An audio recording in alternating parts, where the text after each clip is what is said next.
ఇంతమంది వక్తలు అత్యద్భుతంగా మాట్లాడిన తర్వాత నేను ఏమని మాట్లాడను, ఎక్కడి నుంచి మొదలుపెట్టాను, ఆ మహాతల్లి మహానటి గురించి నాకు తెలిసింది చాలా తక్కువ. దాన్ని ఎట్లా నేను ఆవిష్కరించను అనే ఇందాక నుంచి మీమాంసలో ఉన్నాను. నిజంగా కూడా చాలా కష్టం. కానీ ఆవిడ గురించి మాటలు మాట్లాడే కంటే చేతల్లో ఇలా చూపించుకునే అదృష్టం నాకు లభించినందుకు దీనికి కారణమైనటువంటి ప్రతి ఒక్కరికి శిరస్సు వచ్చే హృదయపూర్వక నమస్కరిస్తున్నాను.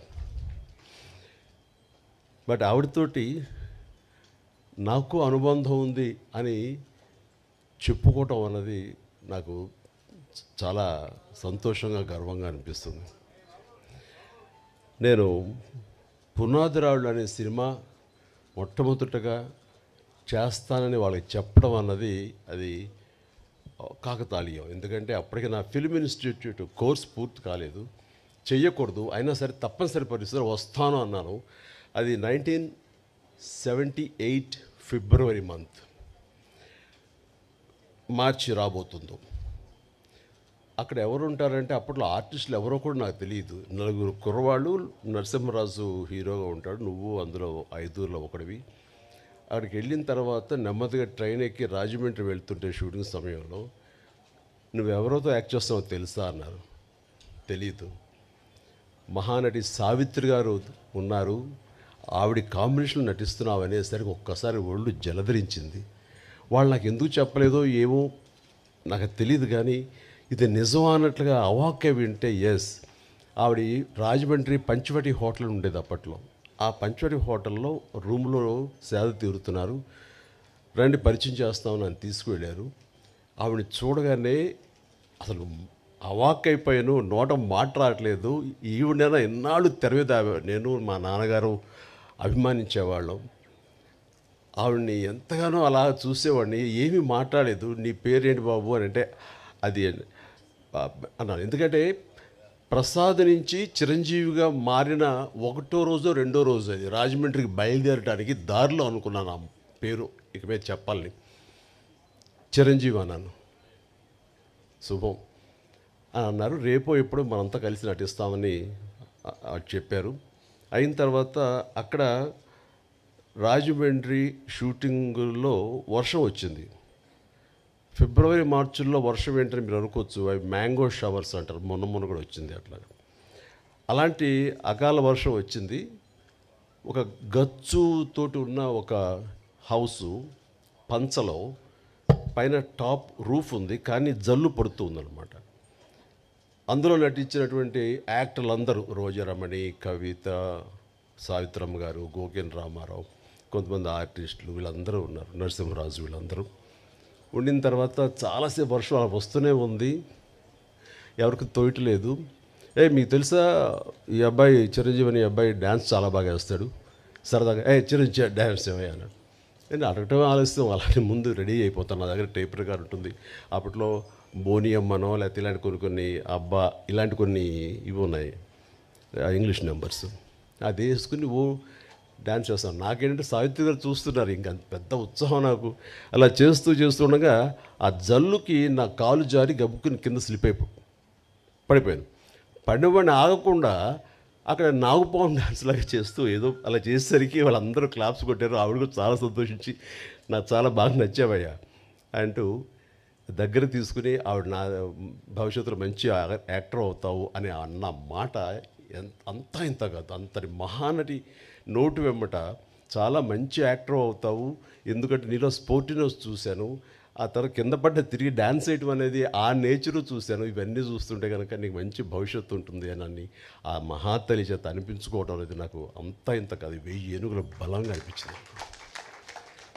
ఆ తర్వాత మళ్ళీ ఆవిడతోటి మరొక సినిమా చేసే అవకాశం కలిగింది. అది చాలా రోజుల తర్వాత, అంటే 80లో అనుకుంటా, అది 1980లో. అది ప్రేమ తరంగాలు అని చెప్పేసి, అందులో నేను, కృష్ణరాజు గారు, సుజాత గారు, జయసుధ గారు మేమంతా ఉన్నాము. ఆవిడ నా తల్లి పాత్ర. ఆ తల్లితోటి మళ్ళీ ఆవిడ బిడ్డగా యాక్ట్ చేసి నటించే అవకాశం నాకు కలిగింది. ఇట్లాగా ఆ తర్వాత మళ్ళీ నేను ఆవిడ చూసే అవకాశం కానీ ఆవిడతోటి నటించే అవకాశం కలగలేదు. ఆ తర్వాత మరి కాలం చెందారు. కానీ ఆవిడ సినిమాలు ఎప్పుడు చూస్తుంటాను, పాత పాటలు ఎప్పుడు ఇంట్లో పెట్టుకుంటుంటాను. ఏదైనా పాత పాట చూడాలంటే కనుక నాకు సావిత్రమ్మ గారు యాక్ట్ చేసినవి, ఆవిడ పాడినవి ఆ పాటలే చూస్తుంటాను. ఎంత సునిశ్చితమైనటువంటి ఎక్స్ప్రెషన్స్, ఎంత హావభావాలు, కేవలం కళ్ళతో మాత్రమే ఆవిడ చూపించేటువంటి గొప్ప నటి. ఇందాక మన గత వక్తలు అన్నట్లుగా ప్రపంచంలో మరి ఏ నటి లేరండి. ఆవిడే కళ్ళతోటి యాక్ట్ చేసేవాళ్ళు, కళ్ళతోనే ఆకట్టిన వాళ్ళు, కళ్ళతోటి హావభావాలు పలికించేటువంటి గొప్ప నటీమణి. మా నాన్నగారికి చాలా ఇష్టమైన నటీమణి సావిత్రి గారు. సో బహుశా నాకు నాన్నగారి నుంచే వచ్చిందేమో. నాన్నగారు ఆవిడ పాటలు అవి ఏదో కనిపిస్తున్నా, ఎప్పుడైనా చూపిస్తున్నా, మేము సినిమాలకు వెళ్ళినా సరే దాని ఇంటికి వచ్చిన తర్వాత విడమరి చెప్పేవాళ్ళు నాన్నగారికి నటన పట్ల మక్కువ కొద్దీ. సావిత్రి గారు ఎలా చేసేవాళ్ళు, అక్కడ చూడి అంత ఇదిగా ఉండేదో, ఆ కళ్ళ నుంచి బయటికి నీరు రాదు, కానీ ఆ కళ్ళలో ఆ కరుణ రసం ఎంత బాగుందో చూడని నాన్నగారు చెప్తుంటే, ఆ రకంగా నాన్నగారి నుంచి నాకు ఆవిడ మీద అభిమానం కానీ, వారి నటనను అలా చూడటం కానీ, దాన్ని ఆకలింపు చేసుకోవటం కానీ, ఆ రకంగా ఆవిడ మీద అభిమానం పెరగడానికి బహుశా అదే కారణం. అందుకని నేను అంతకుమించి ఆ మహానటిని ఎనలైజ్ చేసి ఆ మహానటి గురించి నేను చెప్పేంత అర్హత నాకు నిజంగా లేదు నాకు. బట్ ఆవిడ అనుక్షణం ఆవిడని ఎప్పుడు మనసులో ఆరాధిస్తుంటాను. నాకు ఒక మంచి ఫోటోగ్రాఫ్ మన కిషోర్ ఇచ్చాడు, సంజయ్ కిషోర్. అది ఎప్పుడు నా బెడ్రూమ్లో నేను పెట్టుకుంటూ ఉంటాను, అంతగా ఇష్టపడతాను. ఒకసారి అదే ఇందాక చెప్తున్నారు చాముండేశ్వరి గారు, ఇంటికి వచ్చినప్పుడు నేను ఆవిడని ఎప్పుడు ఎంతగా ఆరాధిస్తానో, మీరు సడన్గా వచ్చారు నాకు నిజంగా తెలియదు, కానీ మీరు నమ్ముతారు నమ్మరు అంటూ ఆ బెడ్రూమ్లోకి వెళ్ళి ఆ ఫోటోగ్రాఫ్స్ ఆవిడ చూపించినప్పుడు ఆవిడ ఎంత స్పందించారు, ఎంత ఇదయ్యారంటే అంత ఇంత కాదు. బహుశా అంతగా ప్రేమించే ఒక యాక్టర్ చిరంజీవి లాంటి మనిషి చేత ఇది చేయించాలని ఆవిడకి ఎందుకు అనుకుంటున్నారో ఏమిటో నాకు నిజంగా తెలియదు. కానీ మన బ్రహ్మానందం గారు వాళ్ళు అన్నట్లుగా ఆ మహాతల్లి పైనుంచి నా గురించి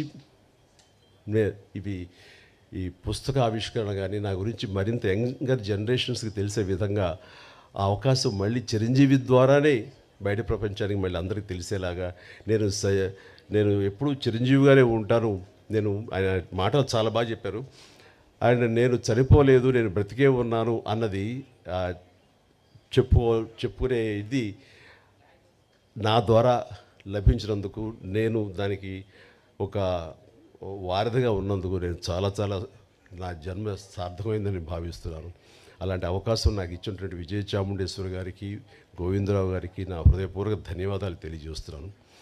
వారి ఇంటికి వచ్చినప్పుడు చాలా చిన్నగా చేసేద్దామండి, ఎందుకంటే అమ్మకి ప్రకృతి అనేది చాలా ఇష్టం. మీ ఇంట్లో ఎటు చూసి సరే పూల మొక్కలతో చాలా అందంగా ఉంది, ఇలాంటి చోట చేస్తే బాగుంటుంది, మీలాంటి మనసున్న మనుషులు చేస్తే సరిపోతుంది అనుకున్నప్పుడు, అంతటి గొప్ప నటీమణిని, అంతటి వ్యక్తిని ఒక చిన్న చోట చిన్నగా చేయటానికి నాకు అసలు మనస్కరించలేదు. అందుకని కొంచెం టైం తీసుకున్నా సరే ఇంతమందికి ఆవిడ గురించి చెప్పేలాగా అలాంటి ఆయా వక్తలు నేను ఇన్వైట్ చేసి వారి ద్వారా ఆవిడ గొప్ప ఔన్నత్యాన్ని తెలిసేలాగా నా వంతు ప్రయత్నం చేశాను. అందుకని ఇందులో నేను ఆవిడ గురించి ఏమని చెప్పగలను నేను చెప్పలేను. బట్ ఆవిడ గురించి ప్రేమ, నాకు ఒక తల్లి లాంటి ఆవిడ మీద నా ప్రేమ మనసులోనే పదిలంగా దాచుకుంటూ, ఆ మహాతల్లి నాకు తన కూతురైన చాముండేశ్వరి, నా సోదరైన చాముండేశ్వరి ద్వారా నాకు ఈ అవకాశం ఇచ్చిందని భావిస్తూ, ఇది నా జీవితానికి దక్కినటువంటి గొప్ప అమూల్యమైన అవకాశంగా నేను భావిస్తున్నాను.